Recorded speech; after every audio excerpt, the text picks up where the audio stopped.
সাদা পাথর লুটপাট হয়ে যাচ্ছে। আমি বক্তব্য দিয়েছিলাম পাথর কৌড়ি ছেড়ে দেওয়ার জন্য, আমাদের খনিজ পাথর উত্তোলন করার জন্য। আমি লুটপাট করার জন্য বক্তৃতা করি নাই। আমি ভারত থেকে পাথর চড়া দামে আনার বিরুদ্ধে আন্দোলন করেছিলাম, যে আমাদের দেশের পাথর উত্তোলন না করে ভারত থেকে পচা পাথর চড়া দামে আনে, এর বিরুদ্ধে বক্তৃতা দিয়েছিলাম। কিন্তু আমাকে আজকে তারা বলতেছে আমার বক্তৃতার কারণেই নাকি তারা পাথর চুরি করেছে। বিয়াকুবের অবস্থা কোথায়? আমি মনে করি পরিবেশ উপদেষ্টা ব্যর্থ হয়েছে। তিনি ব্যর্থ হয়েছেন। তিনি পাথর কৌড়িকে ছেড়ে না দিয়ে বরং লুট করার ব্যবস্থা করেছেন। লুট করার কারণে কি হয়েছে? বহিষ্কার করা হয়েছে। আপনাদের ধারণা কি এতগুলি পাথর কি একদিনই সরানো হয়েছে না দীর্ঘদিন পর্যন্ত সরানো হয়েছিল? এই মাসকে মাস যারা পাথর চুরি করছে বহিষ্কার করা হয় নাই। আমি আগেই বলছি, চাঁদা তুললে পুরস্কার, ধরা পড়লে বহিষ্কার, ভাইরা হলে গ্রেফতার। কথাটা বোঝাতে পারি নাই? চাঁদা তুললে পুরস্কার, ধরা পড়লে বহিষ্কার, আর ভাইরাল হলে গ্রেফতার। এতদিন চাঁদা তুলছে বহিষ্কার করে নাই, এতদিন পাথর চুরি করছে বহিষ্কার করে নাই, যখনই ধরা পড়ছে বহিষ্কার করছে। দেখছেন অবস্থাটা কি? কত সুন্দর ব্যবস্থা। ৫,০০০-এর উপরে বিএনপির কর্মী থেকে বহিষ্কার করছে, কিন্তু চাঁদাবাজির কমতি তো আমরা দেখছি না। আপনারা কি দেখছেন নাকি ভাই? তার মানে এগুলো আইওয়াস, এগুলো বন্ধের কোনো সিস্টেম নেই।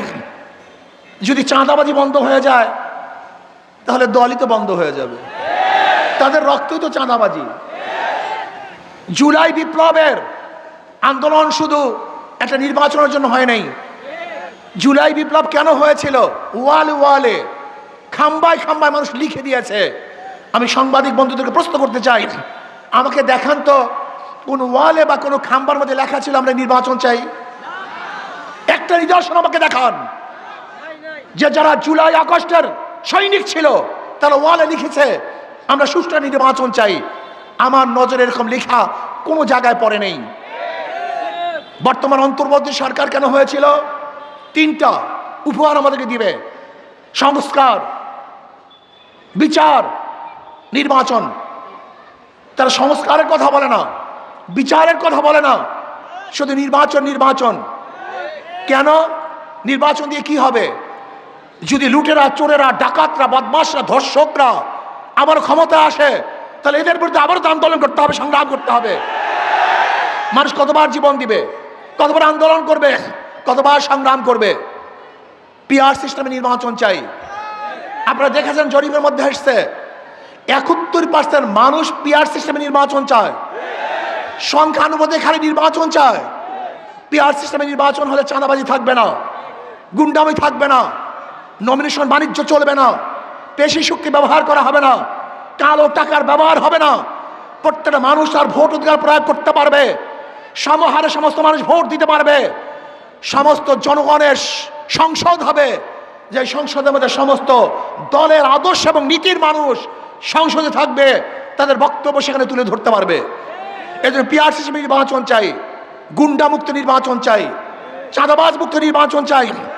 আমি বর্তমান শিশুকে বলবো নুরুল হুদার থেকে শিক্ষা গ্রহণ করা উচিত। যদি আপনি বাংলাদেশের অগ্রহণযোগ্য নির্বাচন দেন, তাহলে আবারও আপনাকে এই বাংলাদেশের জনগণ ছাড়বে না। অবশ্যই আপনার বিচার বাংলাদেশের জনগণ করবে। আজকে বাংলাদেশের নির্বাচন নিরপেক্ষ হবে কিভাবে? যেখানে পুলিশ নিজেদের থানাকে নিরাপদ করতে পারে না, সেখানে সেই পুলিশ ভোট কেন্দ্র নিরপেক্ষ দিবে কিভাবে? আমি বিশ্বাস করি আজকে প্রশাসনের যে অবস্থা, নিজেরা নিজেদের নিরাপত্তা নেই, সেখানে ভোটারদের নিরাপত্তা এই প্রশাসন কোনো অবস্থায় প্রদান করতে পারবে না। আজকে জুলুম, চাঁদাবাজি, অত্যাচার, খুন বেরিয়ে গেছে। আমি বাংলাদেশের জনগণকে বলবো, এ বি সি 13 জনই চোর, ক্ষমতা আছে এ, সে কি করবে? হটাও এ বসাও বি, সে কি করবে? হটাও বি বসাও সি, সে কি করবে? শুধু নেতা এবং দলের পরিবর্তন হয়েছে, আদর্শ নীতির পরিবর্তন হয়নি।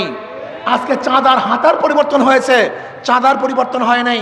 চাঁদাবাজদের চেহারার পরিবর্তন হয়েছে, চাঁদাবাজি পরিবর্তন হয় নাই। ধর্ষকদের চেহারার পরিবর্তন হয়েছে, ধর্ষণ বন্ধ হয় নাই।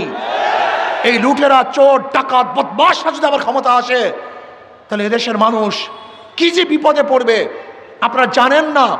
আল্লাহ না করুক, আল্লাহ না করুক, এই চাঁদাবাজ খুনিরা যদি আবার ক্ষমতা আসে, আওয়ামী লীগ যে দুঃশাসন উপহার দিয়েছে তার চেয়ে অনেক বেশি দুঃশাসন আপনারা ভোগ করবেন, কোনো সন্দেহ নাই, কোনো সন্দেহ নাই, কোনো সন্দেহ নাই।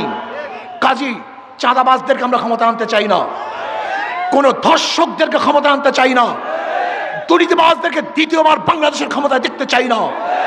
এজন্য আসুন সম্মিলিতভাবে দেশপ্রেমিক, ইসলাম প্রিয় যারা দেশকে মহব্বত করেন, এই ভূখণ্ডকে মহব্বত করেন, আমি তাদেরকে ঐক্য হওয়ার জন্য আহ্বান করছি।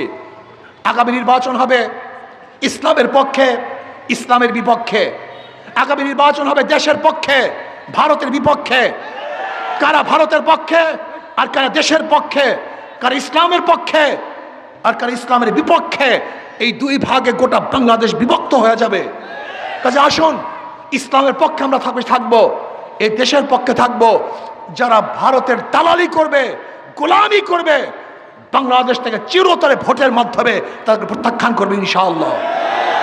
প্রিয় ভাইয়েরা আমার, আপনারা জানেন যারা নির্বাচন করে, নৌকা যারা নির্বাচন করে নৌকা চালাতে পারে না, যারা ধানের শীষ নির্বাচন করে ধান কাটতে পারে না, যারা নাঙ্গলে নির্বাচন করে নিজেরা নাঙ্গল বইতে পারে না, কিন্তু হাত পাখা এমন একটা প্রতীক যে নির্বাচন করে তারাও ঘুরাতে পারে, যারা করে তারাও ঘুরাতে পারে।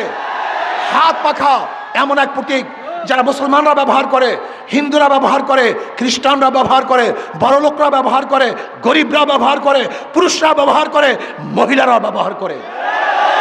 কার প্রতীক কেউ বুকে নিয়ে ঘুমায় না, কিন্তু হাত পাখা এমন এক প্রতীক, যেই প্রতীক ঘুমের সময় বুকের উপরে থাকে, কলিজার উপরে থাকে। আমি বিশ্বাস করি কারেন্ট ফেল করে, হাত পাখা ফেল করে না।